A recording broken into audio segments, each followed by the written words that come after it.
Recording in progress. In the name of the Father, and the Son, and the Holy Spirit, one God. Amen. Good morning, everyone. My Daily Way, the 6 a.m. Bible Challenge. We have the link on the YouTube and the full screen and the scripture on My Daily Way Ministry on YouTube. And also it is linked on the social media. It is Friday, December 5th. Well, Friday we take the books of wisdom. And on Proverbs 26. Proverbs 26 is very famous in dealing with tough situation with people. Deal with the respond to the fool. Answer a fool according to his. Do not answer a fool according to his own folly, lest you also be like him. We covered this before. And answer a fool according to his folly, lest he be wise in his own eyes. We stopped at verse 13. The lazy man says there is a lion in the road. A fierce lion is in the street. Laziness is linked to excuses. The people who are pro in laziness, they are pro in giving excuses. Oh, it is cold, I cannot make it. Oh, everybody hates me in school, so that's why I'm not able to succeed. The teacher is mean. Abuna is not responding. And you give on and on and on and on. And I prayed and nothing is happening. The lazy man says there is a lion in the road. Oh, there is a lion in the road. I cannot go outside. I cannot go to work today, so I will stay on Netflix. A fierce lion is in the streets. As a door turns, don't give excuses in life. Take full responsibility to stuff. When they did research about why people are successful in life, and I beg the younger generation to focus with me. Why people are successful in life and why people are not successful in life. The first thing that the majority of people are successful. There is a very nice book, old classic book, 7 Habits of Highly Successful People. And they said, be responsible for your own decisions. Don't say, I failed in exam because the math was hard. Say, I failed because I didn't study. I didn't lose weight because I am not taking care of my nutrition habits. I didn't go to church because I am lazy. I didn't reach out to this person because I'm annoyed and I feel, you know what, I don't want to reach out to them. Put the responsibility on you, not on the people. When you put the responsibility on you, then you start working on changing your life, changing who you are, changing what you do, your decision, your relationships. When you put the responsibility on others and you give excuses, the lion is in the road. The teacher is mean. I will not pass this exam. The Abuna is focusing on the Sunday school teacher are not helping me out in my lesson. You keep excuses after excuse, and I've seen this thousands of times, and I don't know why people don't get it. You want to change in your life, you want to reroute in your life, you want to see success, or decisions you do. It is my decision, it is not everyone around me decision. I am the one who is short-tempered, I'm the one who is lazy, I'm the one who is giving excuses, I'm the one who is not studying, I'm the one who is distracted, I'm the one who is scrolling all day long, and it is me. It is not the others.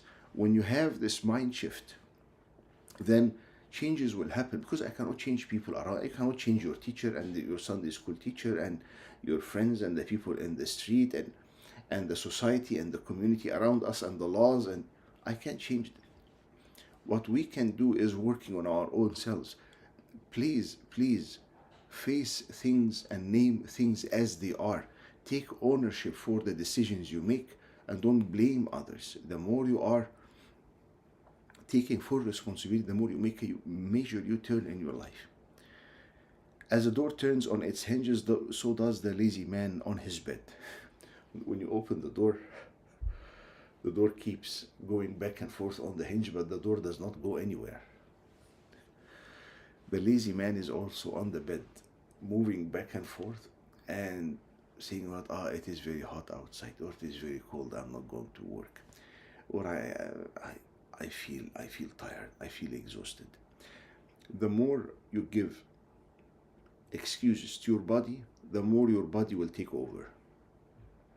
The more you give excuses to your body, to your flesh, to your rest, to your relaxation, to your أنا مش قادرة, it's so much, I cannot do it, the more your body will take over. You see it in the people who are obese. The more they give excuses, there is no food, so I will order. Mom didn't cook healthy food, so I will order junk food. And we keep going in this path for how long? For years and years and years, and now they are struggling with their heart problem, back problem, knee problem, health problem, lungs problem, and it goes on and on and on and on. As door turns on its hinges, so does the lazy man on his bed, moving back and forth and doing nothing.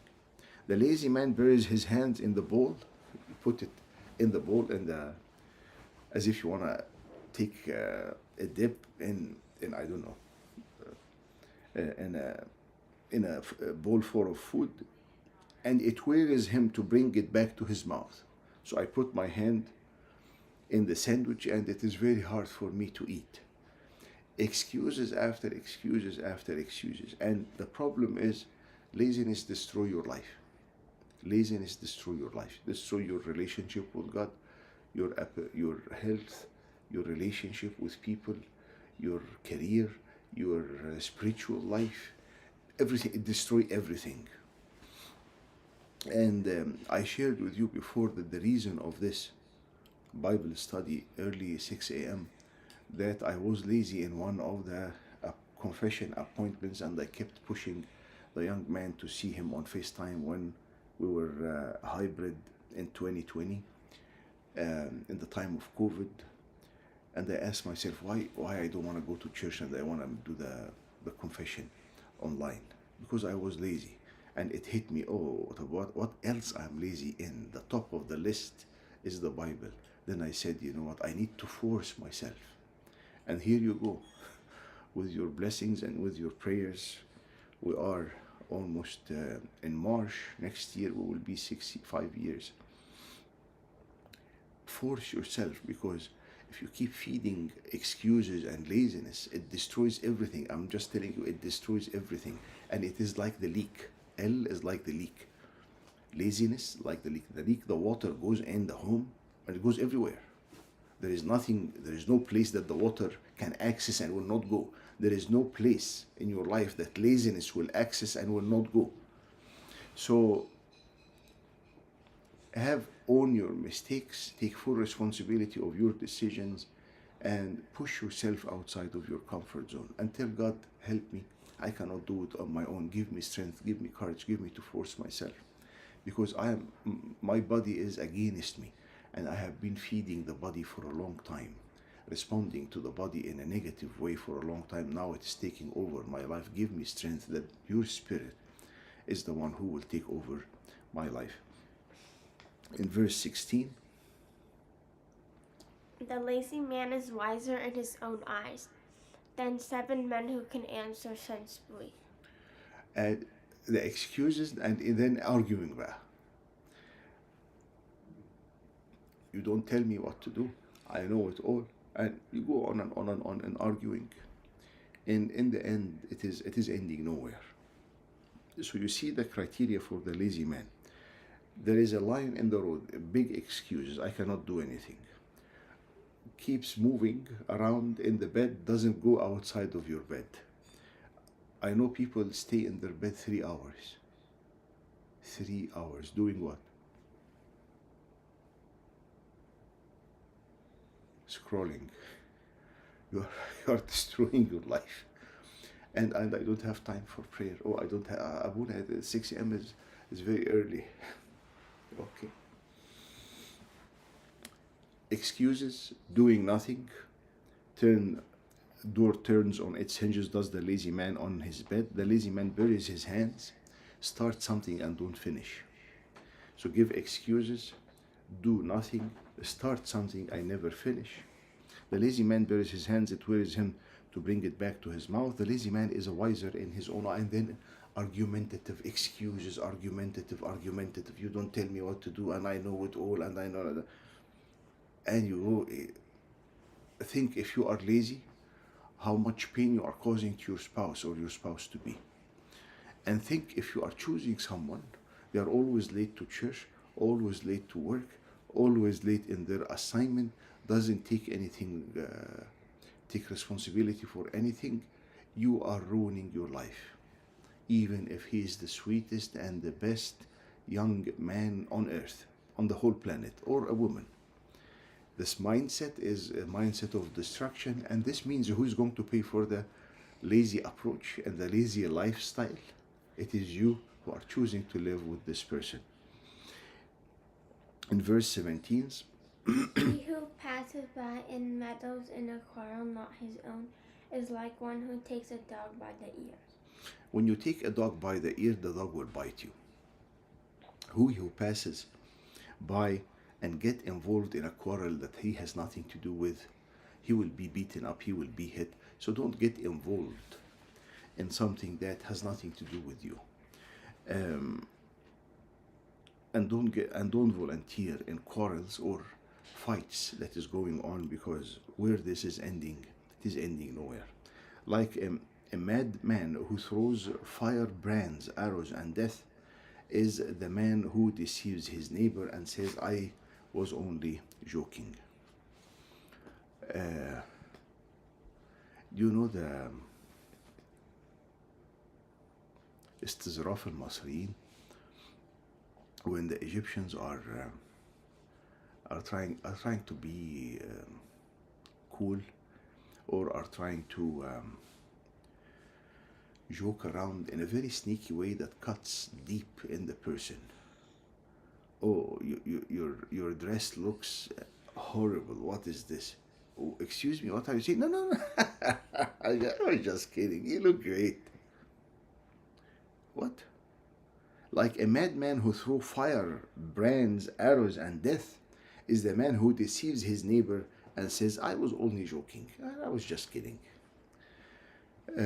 We had a person who lost his life because of I was just kidding. Goes to the sea, to the beach. There is a red flag or black flag in Egypt. It is red flag here. It says you don't go in because it is not safe. Play dumb, steps in the water and goes, oh, help me, and people start to go and try to help him out, and he's just joking.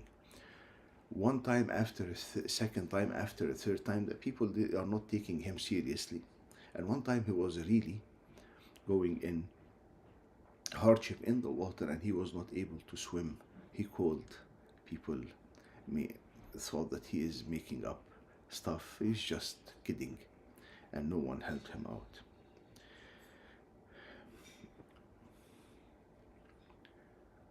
Avoid this sneaky approach that is very well engraved in our community and our culture. You say something that is very, very harsh, and I didn't mean it. You say something that is very mean, and I didn't mean it. You say something that can cut deep in your friends or your family members. I was just joking. Why you are serious about everything? And the manipulation of the mind and the gaslighting and this is not right. This is not right. If you are joking, because people will feel, the inner intention of the heart will reveal what really you wanted or was in your heart. Verse 20. Where there is no wood, the fire goes out, and where there is no talebearer, strife ceases. If you have a fire and you keep adding wood logs, the fire will continue. If you have a talebearer, is someone who's saying bad words or gossiping, strife will cease. When you stop the talebearer, when you stop gossiping, the strife, the anger, the resentment, the fights between people will stop. And there is no wonder why homes are broken, why families are divided, why strife is between people. Because there is a talebearer and there is someone who is gossiping, or a bunch of people are gossiping, and nobody is telling them what you are doing is wrong and you should not do this. One of the most tough stories I have heard about gossiping. Ummina Irini was praying and she was taken in, I don't know, a vision or a dream. And this is what's happening. She's seeing a very, very, very narrow two walls, and the wall is like a wall of a mountain. It's very, very rough, a lot of stuff that is protruding. And in this wall, the nuns are going in. And when they are going, they are so much squeezed. And when they are squeezed, they are being cut, their bodies is cut from everywhere because of the very, very harsh, very tiny wall, narrow path they are moving between those two mountains, or those two harsh walls. Very hard, very rough walls. And people who are moving in this narrow path, very, very painful path, they are screaming. And Ummina Irini is saying, what is this? What's going on? And a voice came and told her, those are the nuns who are gossiping. This is the path of gossip. Brings a lot of pain, and the problem of gossiping is, why I'm gossiping against both of you? Because I feel I'm better than you. Look, she did this and did, but I don't do this. And let me tell you why they did when, do you know what happened when they were, because I am judging, I'm backbiting, and I'm putting people down, and I'm taking advantage of their absence, and I'm believing that I am better than them. When you are in this spot, the early church, the saints said this: لأن النمام تفارقه نعمة الله. The talebearer, the one who gossips, the grace of God will leave him or her. And because I'm putting myself in a situation like this, you don't know that the grace of God will leave you. The grace of God will be saying, you know what, He doesn't need, or she doesn't need any more grace. They are aggressive, they are mean, they are prideful, they are putting people down. I cannot pour my grace on them. God resists the pride and give grace to those who are humble. Gossiping and talebearing and backbiting and speaking about people, all this, there is no humility. There is arrogance, there is pride, you are full of yourself, you are putting people down. So the consequence is, all this pain of those nuns going through this narrow, very harsh path, have seen by Tamav Irini, and the voice came to her telling her, those are the nuns who are gossiping. And not only this, because they are full of wounds. The wounds are, I'm sorry to say this, what she said, the wounds are not treated, and now there is infection, and now it smells very, very, very bad.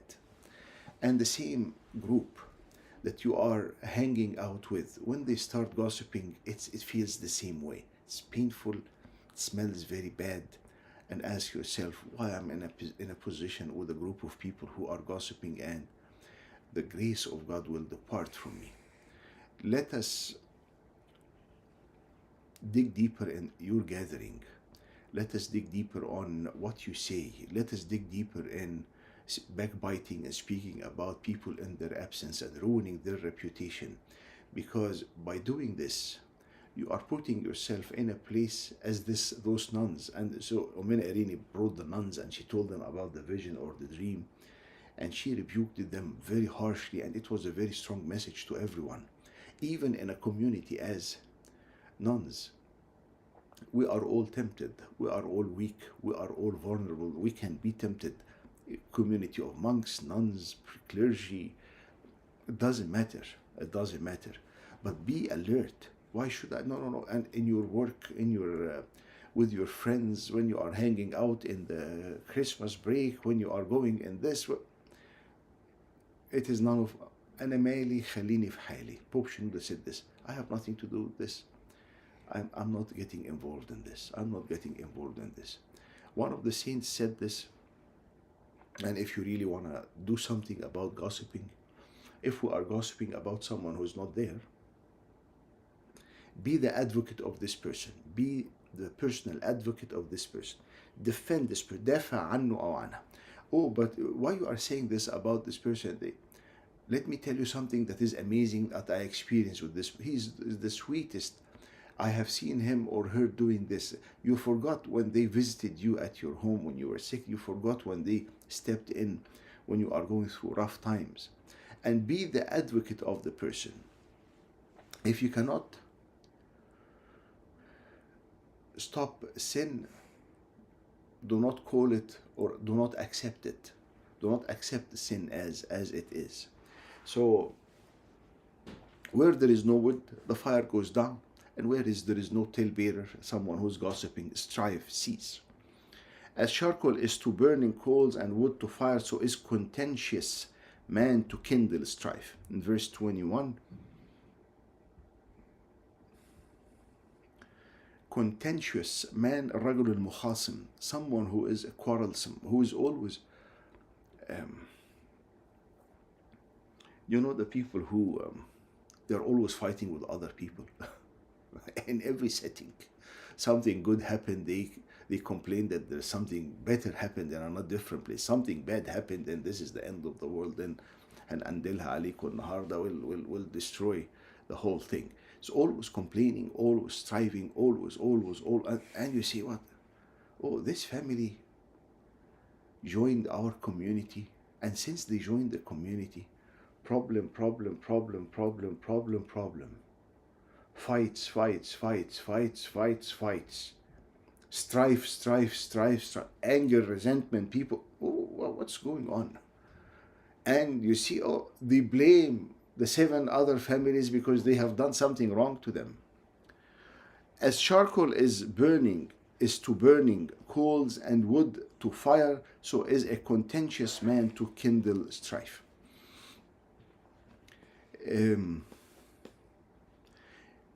Contentious people, pray for them. Don't focus much on their rationale or their, oh, they did this to me or they did that to us. And as much as you can, pray for them and keep distance from them. As much as you can, pray for them so as you are not holding grudges, and keep distance from them. Some people, when you keep distance from them, is as if you won the lottery. Literally, you won the lottery, because peace is coming, no problems, no issues, no drama, and I'm able to sleep, I'm able to think, I'm able to focus on my life. And so be very, so watch for the lazy, and don't be lazy yourself, and watch for the contentious person. The laziness will destroy you, and being contentious or being quarrelsome or being drama in every single thing you do with the people, then people will avoid you, then people will separate themselves, so the people, they don't want to be with you, then it goes in a very wrong way. And if you are in a decision to get married, those are the 2 types of people you flee from. You flee, اهرب. Because it is endless. The lazy, you will pay the prices of the laziness in your life, all your life. And the quarrelsome, you will pay the price of quarrelsome in your life, all your life. And I have seen it happening many times. But the problem is when you don't feel it is that it's a big price, it's just they are lazy sometimes. I realize that they are fighting, they don't get along. يعني مش قوي بس they don't get along. 1, 2, 3, 4, 5. If people are not getting along in 2 or 3 settings in their life, there is something wrong in this person. If you are not getting along in your church and in your school and with your family and with your friends, any 3 of the 4, just be more reasonable and take action. If this is the spouse to be, flee. Don't even wait for anything else. The words of a talebearer are like tasty trifles, and they go down in the inmost body. The people who are gossiping, the talebearer or the gossip is, so when you are eating something that's sweet, but you don't know that 10 or 100 kisses, small chocolate kisses, will get you diabetes. Yeah, you enjoy it and you don't feel guilty about it, but in the end it goes down in the inmost body, and it destroys and causes the destruction. Fervent lips with a wicked heart are like earthenware covered with silver dross. Fervent lips with a wicked heart are like an earthenware covered with a silver dross. Fervent lips, this is verse 23.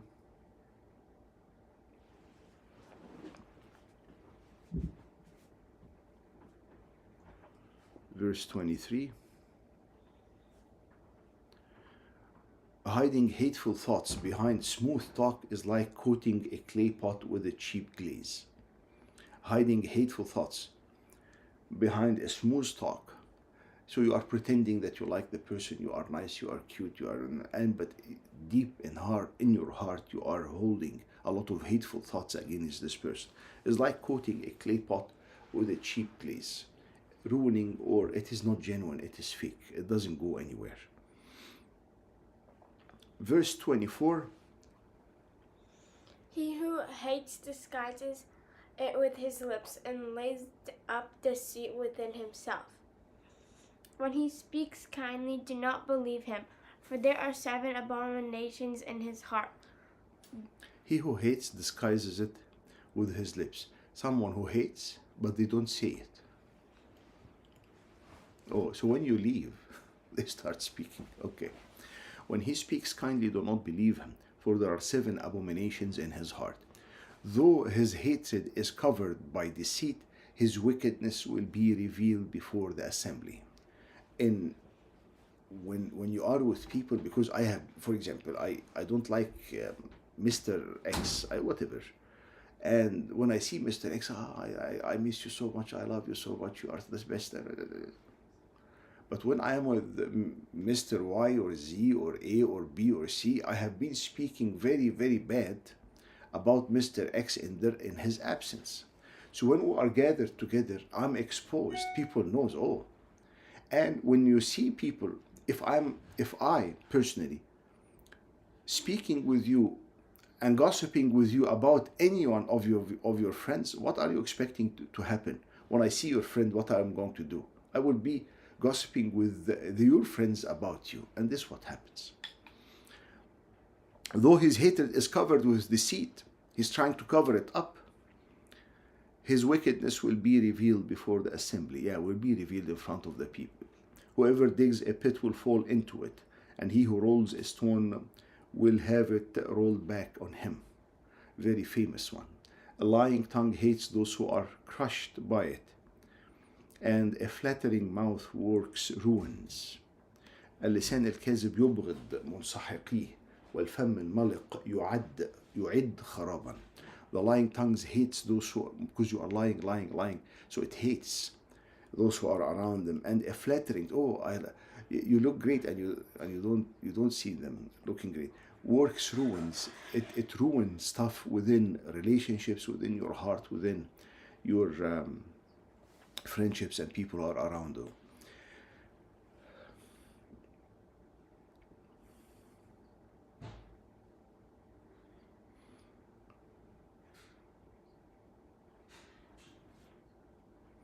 May God give us to flee from laziness and quarrelsome and make peace. And remember, do not put yourself in any situation where the grace of God is going to depart from you. We need you, O Lord, to be with us, to whom is the glory